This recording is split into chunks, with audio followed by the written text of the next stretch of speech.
ನಮಸ್ಕಾರ ಸ್ನೇಹಿತರೆ. ವಿಭೂತಿ ಹಚ್ಚಿಕೊಂಡು ಕೊರಳಿನಲ್ಲಿ ಹಾವು ಧರಿಸಿ ತಲೆಯ ಮೇಲೆ ಜಟಾಜೂಟದೊಂದಿಗೆ ಕೈಯಲ್ಲಿ ತ್ರಿಶೂಲ ಹಿಡಿದುಕೊಂಡು ಸ್ಮಶಾನದಲ್ಲಿ ತಿರುಗಾಡುವ ಶಿವನನ್ನು ನೋಡಿದರೆ ಸಾಮಾನ್ಯ ಮನುಷ್ಯರು ಮಾತ್ರವಲ್ಲ, ದೇವಾನುದೇವತೆಗಳು ಕೂಡ ಹೆದರುತ್ತಾರೆ. ಅವರ ರುದ್ರ ರೂಪ ಎಲ್ಲರಲ್ಲೂ ಭೀತಿ ಕಲುಗಿಸುವಂತಿರುತ್ತದೆ. ಇತರೆ ದೇವಾನುದೇವತೆಗಳಂತಲ್ಲದೆ ಪರಮೇಶ್ವರನ ರೂಪ ಮಾತ್ರ ಯಾಕೆ ಈ ರೀತಿ ವಿಚಿತ್ರವಾಗಿ ಯಾವುದೋ ರಹಸ್ಯ ಅಡಗಿರುವಂತೆ ಕಾಣಿಸುತ್ತದೆ. ದೇವಾನುದೇವತೆಗಳೆಲ್ಲರೂ ಸುಖ ಸ್ವರ್ಗ ಅನುಭವಿಸುತ್ತಿದ್ದರೆ ಶಿವ ಮಾತ್ರ ಸ್ಮಶಾನದಲ್ಲಿರಲು ಕಾರಣವೇನು?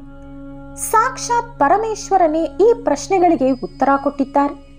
ಈ ವಿಡಿಯೋದಲ್ಲಿ ಆ ಉತ್ತರ ಏನೆಂದು ತಿಳಿಸುತ್ತೇನೆ. ಆದರೆ ಅದಕ್ಕೂ ಮುಂಚೆ ನೀವಿನ್ನೂ ನಮ್ಮ ಚಾನೆಲ್ ಅನ್ನು ಸಬ್ಸ್ಕ್ರೈಬ್ ಮಾಡ್ಕೊಂಡಿಲ್ಲ ಅಂದ್ರೆ ಖಂಡಿತ ಈಗಲೇ ಸಬ್ಸ್ಕ್ರೈಬ್ ಮಾಡ್ಕೊಳ್ಳಿ. ಹಾಗೆ ಹೊಸ ವಿಡಿಯೋ ನೋಟಿಫಿಕೇಶನ್ಸ್ಗಾಗಿ ಪಕ್ಕದಲ್ಲಿರೋ ಬೆಲ್ ಐಕಾನ್ ಕ್ಲಿಕ್ ಮಾಡ್ಕೊಳ್ಳೋದನ್ನ ಮಾತ್ರ ಮರಿಬೇಡಿ. ಪಂಚಮ ವೇದವೆಂದು ಪ್ರಸಿದ್ಧಿ ಪಡೆದಿರುವ ಮಹಾಭಾರತದ ಅನುಶಾಸನ ಪರ್ವದಲ್ಲಿ 141ನೇ ಅಧ್ಯಾಯದಲ್ಲಿ ವರ್ಣಿಸಲಾದಂತಹ ಕಥೆ ಇದು. ಶಿವನ ಅರ್ಧಾಂಗಿಯಾದ ಉಮಾದೇವಿ ಪತಿಯೊಂದಿಗೆ, ಪ್ರಭು, ಎಲ್ಲ ಸುಖ ಭೋಗಗಳಿರುವಂತಹ ಸ್ವರ್ಗವನ್ನು ಬಿಟ್ಟು ನೀವೀ ಸ್ಮಶಾನದಲ್ಲಿ ವಾಸವಿರಲು ಕಾರಣವೇನೆಂದು ಕೇಳುತ್ತಾರೆ. ಇಲ್ಲಿ ಎಲ್ಲವೂ ವಿಸರ್ಜಿತ ವಸ್ತುಗಳೇ ಇವೆ. ಕೂದಲು, ಮೂಳೆಗಳು, ಮಾನವ ಕಪಾಲಗಳು, ಒಡೆದು ಹೋದಂತಹ ಮಡಕೆಗಳು ಮಾತ್ರವೇ ಇವೆ. ನರಿಗಳು, ಹದ್ದುಗಳು ತಿರುಗಾಡುತ್ತಿವೆ. ಎಲ್ಲೇ ನೋಡಿದರೂ ಚಿತೆ ಉರಿಯುತ್ತಿದೆ. ಮಾಂಸ, ರಕ್ತ, ಶರೀರ ಭಾಗಗಳು, ಮೂಳೆಗಳು ಚೆಲ್ಲಾಪಿಲ್ಲಿಯಾಗಿ ಬಿದ್ದಿವೆ. ಇಂತಹ ಅಪವಿತ್ರ ಸ್ಥಳದಲ್ಲಿ ನೀವೇಕಿರುತ್ತೀರೆಂದು ಅಮ್ಮನವರು ದೇವನನ್ನು ಕೇಳಿದರು. ಅದಕ್ಕೆ ಶಿವ ಹೇಳಿದ ಉತ್ತರ ಏನೆಂದು ಈಗ ಕೇಳಿ. ದೇವಿ, ನಾನು ಹಗಲು ರಾತ್ರಿ ಈ ಭೂಮಿಯ ಮೇಲೆ ಪವಿತ್ರವಾದ ಸ್ಥಳ ಎಲ್ಲಿದೆ ಎಂದು ಹುಡುಕುತ್ತಿರುತ್ತೇನೆ. ಈ ಸ್ಮಶಾನ ಪ್ರದೇಶವನ್ನು ಮೀರಿಸುವಂತಹ ಪವಿತ್ರ ಸ್ಥಳ ನನಗೆ ಈ ಪ್ರಪಂಚದಲ್ಲೆಲ್ಲಿಯೂ ಕಾಣಿಸಲಿಲ್ಲ. ಆದ್ದರಿಂದಲೇ ಈ ಸ್ಮಶಾನದಲ್ಲಿ ವಾಸವಿದ್ದೇನೆ. ಆಲದ ಮರದ ಎಲೆಗಳು, ಮೃತರ ಶರೀರದಿಂದ ನೆಲದ ಮೇಲೆ ಬಿದ್ದಂತಹ ಹೂ ಮಾಲೆಗಳಿಂದ ತುಂಬಿರುವ ಈ ಪ್ರದೇಶವೇ ನನ್ನ ಭೂತಗಣಗಳಿಗೆ ನಿವಾಸ. ನನ್ನ ಭೂತಗಣಗಳಿಲ್ಲದೆ ನಾನಿರುವುದಿಲ್ಲ. ಅವಿರುವ ಈ ಸ್ಥಳವೇ ನನಗೆ ಪವಿತ್ರ. ಇದೇ ನನಗೆ ಸ್ವರ್ಗ. ಇದೇ ನನಗೆ ಇಷ್ಟ. ಇದು ಅಪವಿತ್ರ ಸ್ಥಳವಲ್ಲ ದೇವಿ, ಪರಮ ಪೂಜ್ಯವಾದ ಪ್ರದೇಶ.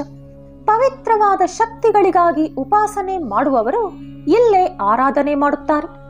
ಇಲ್ಲಿ ಮಾನವ ಸಂಚಾರ ಕೂಡ ಇರುವುದಿಲ್ಲ. ಹಾಗಾಗಿ ಇದೇ ನನಗೆ ಪರಮ ಪವಿತ್ರ ಪ್ರದೇಶ.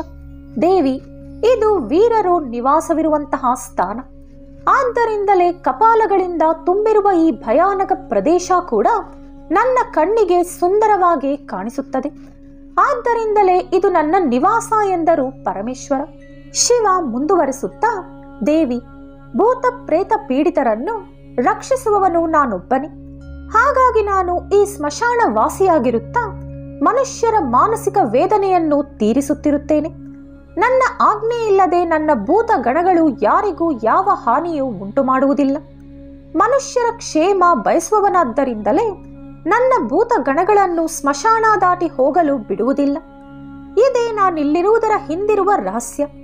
ಇನ್ನೇನಾದರೂ ಸಂದೇಹವಿದ್ದರೆ ಕೇಳುದೇವಿ ಎಂದರು ಶಿವ. ಆಗ ಪಾರ್ವತೀ ದೇವಿ, ಪ್ರಭು, ನಾನು ನಿಮ್ಮೆಲ್ಲ ರೂಪಗಳನ್ನು ನೋಡಿದ್ದೇನೆ. ಆದರೆ ದೇವತೆಗಳೇ ಹೆದರುವಂತಹ ಸ್ಮಶಾನ ರೂಪ ನಿಮ್ಮದೆಂದು ಹೇಳುತ್ತಾರೆ. ಆ ರೂಪ ಹೇಗಿರುತ್ತದೆಂದು ವಿವರಿಸಿ ಎಂದು ಕೇಳಿದರು.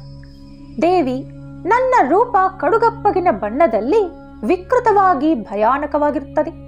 ದೇಹವೆಲ್ಲ ಚಿತಾಭಸ್ಮ ಹಚ್ಚಿಕೊಂಡಿರುತ್ತೇನೆ. ತಲೆಯ ಮೇಲೆ ಗಂಟುಗಳಾದ ಕೂದಲಿಂದ ಜಟಾಜೋಟ ಕಟ್ಟಿಕೊಂಡಿರುತ್ತೇನೆ. ರಕ್ತ ಚಿಮ್ಮುತ್ತಿರುವ ಕೆಂಪಾದ ಕಣ್ಣುಗಳು, ರುದ್ರ ರೂಪದಿಂದ ಭೀತಿ ಉಂಟು ಮಾಡುತ್ತಿರುತ್ತೇನೆ ಎಂದರು ಶಿವ. ಆಗ ಪಾರ್ವತೀ ದೇವಿ, ಸ್ವಾಮಿ, ಈ ವಿಚಿತ್ರ ರೂಪದ ಹಿಂದೆ ಯಾವುದಾದರೂ ಕಾರಣ ಇದೆಯಾ ಎಂದು ಕೇಳಿದರು. ಅದಕ್ಕೆ ಶಿವ, ದೇವಿ, ಇದರ ಹಿಂದೆ ಒಂದು ಮಹತ್ತರ ಕಾರಣವಿದೆ. ಈ ಲೋಕದಲ್ಲಿರುವ ಪದಾರ್ಥಗಳು 2 ತತ್ವಗಳಿಂದ ಕೂಡಿದೆ. ಒಂದು ಶೀತಲ ಪದಾರ್ಥ, 2 ಉಷ್ಣೋಗ್ರತ ಪದಾರ್ಥ. ಅಗ್ನಿ ಹಾಗೂ ಮಂಜಿನಿಂದ ರೂಪುಗೊಂಡಿರುವಂತಹ ಈ 2 ತತ್ವಗಳೇ ಈ ಜಗತ್ತೆಲ್ಲ ತುಂಬಿದೆ. ಸೌಮ್ಯ ಶೀತಲ ಲಕ್ಷಣಗಳು ವಿಷ್ಣುವಿನ ಬಳಿ ಇದೆ. ಅದಕ್ಕೆ ವಿರುದ್ಧವಾದ ಅಗ್ನಿ ತೇಜೋಮಯ ಲಕ್ಷಣಗಳು ನನ್ನ ಬಳಿ ಇದೆ. ಆ ರೀತಿ ಶಿವ ಕೇಶವರಾದ ನಾವಿಬ್ಬರು ನಮ್ಮ 2 ಲಕ್ಷಣಗಳಿಂದ ಈ ಪ್ರಪಂಚವನ್ನು ಯಾವಾಗಲೂ ರಕ್ಷಿಸುತ್ತಿರುತ್ತೇವೆ. ಭಯಂಕರವಾದ ಕಣ್ಣುಗಳು, ತ್ರಿಶೂಲ ಹಿಡಿದಿರುವ ಈ ಭಯಾನಕ ರೂಪವೇ ನನ್ನ ಆಕೃತಿ.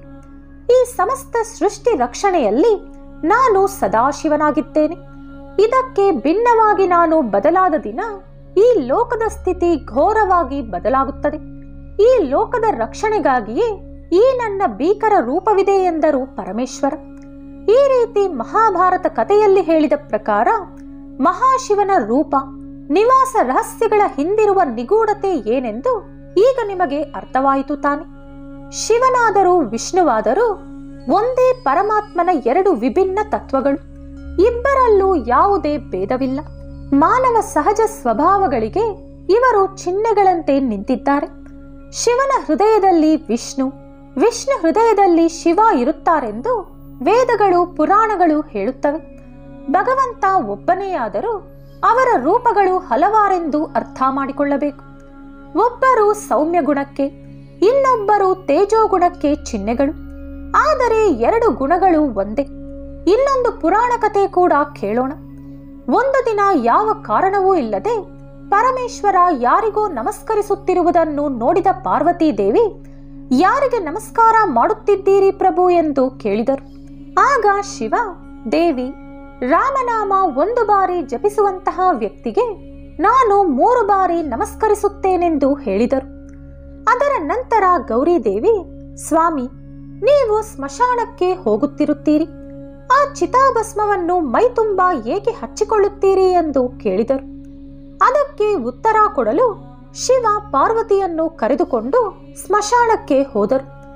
ಅಲ್ಲಿ ಯಾವುದೋ ಕುಟುಂಬ ಒಂದು ಮೃತದೇಹವನ್ನು ಅಂತ್ಯ ಸಂಸ್ಕಾರ ಮಾಡಲು ತಂದಿದ್ದರು. ಅವರ ಹಿಂದೆ ಎಲ್ಲರೂ ರಾಮನಾಮ ಜಪಿಸುತ್ತಾ ಬರುತ್ತಿದ್ದರು. ಆಗ ಪರಮೇಶ್ವರ, ದೇವಿ, ಈ ಸ್ಮಶಾನಕ್ಕೆ ಎಲ್ಲರೂ ರಾಮನಾಮ ಜಪಿಸುತ್ತಾ ಬರುತ್ತಾರೆ. ಮೃತಪಟ್ಟ ವ್ಯಕ್ತಿಗೆ ಮುಕ್ತಿ ಸಿಗಬೇಕೆಂದು ಅವರು ರಾಮನಾಮ ಜಪಿಸುತ್ತಾರೆ. ಆ ಮೂಲಕ ನನಗೆಷ್ಟೋ ಇಷ್ಟವಾದ ರಾಮನಾಮವನ್ನು ನಾನು ಕೇಳುತ್ತೇನೆ. ಅದು ಕೇಳುವುದಕ್ಕಾಗಿಯೇ ಈ ರುದ್ರಭೂಮಿಗೆ ನಾನು ಬರುತ್ತೇನೆ. ಇಷ್ಟೊಂದು ಜನರ ಬಾಯಿಂದ ರಾಮನಾಮ ಜಪಿಸುವಂತೆ ಮಾಡಿದ ಆ ಮೃತದೇಹಕ್ಕೆ ನಾನು ನಮಸ್ಕರಿಸುತ್ತೇನೆ, ಅದನ್ನು ಗೌರವಿಸುತ್ತೇನೆ. ಆದ್ದರಿಂದಲೇ ಅಗ್ನಿಯಿಂದ ದಹಿಸಲ್ಪಟ್ಟ ಆ ಶರೀರದ ಚಿತಾಭಸ್ಮವನ್ನು ನಾನು ನನ್ನ ಶರೀರಕ್ಕೆ ಹಚ್ಚಿಕೊಳ್ಳುತ್ತೇನೆ. ದೇವಿ, ರಾಮನಾಮವನ್ನು ಜಪಿಸುವಂತೆ ಮಾಡಿದವರೆಂದರೆ ನನಗೆ ಅಷ್ಟೊಂದು ಇಷ್ಟ ಎಂದರು ಪರಮೇಶ್ವರ. ಕೇಳಿದ್ರಿ ತಾನೆ? ಸ್ಮಶಾನ ವಾಸಿಯಾದ ಶಿವನ ತತ್ವ ನಿಮಗೆ ಅರ್ಥವಾಯಿತೆಂದು ಭಾವಿಸುತ್ತೇನೆ. ಧಾರ್ಮಿಕ ವಿಷಯಗಳನ್ನೆಲ್ಲ ಕೇವಲ ಆಚರಿಸಿದರೆ ಸಾಲದು, ಆ ಆಚರಣೆಗಳ ಹಿಂದಿರುವ ತತ್ವ ಏನೆಂದು ಕೂಡ ತಿಳಿದುಕೊಳ್ಳಬೇಕು.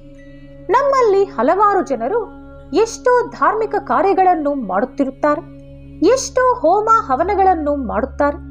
ಇಲ್ಲಿ ಕೇವಲ ಪೂಜೆ ಮಾತ್ರವೇ ನಡೆಯುತ್ತದೆ. ಆದರೆ ಅದರ ಹಿಂದಿರುವ ತತ್ವ ಏನೆಂದು ಮಾತ್ರ ಯಾರಿಗೂ ಗೊತ್ತಿರುವುದಿಲ್ಲ. ಪ್ರತಿ ಕೆಲಸದ ಹಿಂದೆ, ದೇವರ ನಾಮದ ಹಿಂದೆ, ಅವರ ಆಕೃತಿಯ ಹಿಂದೆ ನಮ್ಮ ಮೇಲುಕೋರಿ ಹೇಳುವಂತಹ ಎಷ್ಟೋ ಕಥೆಗಳು ಅಡಗಿರುತ್ತವೆ. ಆ ಕಥೆಗಳು ಯಾವುದೆಂದು ತಿಳಿದುಕೊಂಡು ಅದರ ನಂತರವೇ ಧಾರ್ಮಿಕ ಕಾರ್ಯಗಳನ್ನು ಆಚರಿಸಿ. ದೇವರು ಸಂತೋಷಿಸುತ್ತಾರೆ, ಮನಸ್ಫೂರ್ತಿಯಾಗಿ ನಿಮಗೆ ಆಶೀರ್ವಾದ ಮಾಡುತ್ತಾರೆ. ಈ ವಿಡಿಯೋ ನಿಮಗಿಷ್ಟವಾದಲ್ಲಿ ಲೈಕ್ ಹಾಗೂ ಶೇರ್ ಮಾಡಿ. ಇಂತಹ ಹೆಚ್ಚಿನ ಪೌರಾಣಿಕ ಮಾಹಿತಿಗಳಿಗಾಗಿ ತಪ್ಪದೇ ನಮ್ಮ ಚಾನೆಲ್ ಅನ್ನು ಸಬ್ಸ್ಕ್ರೈಬ್ ಮಾಡಿಕೊಳ್ಳಿ.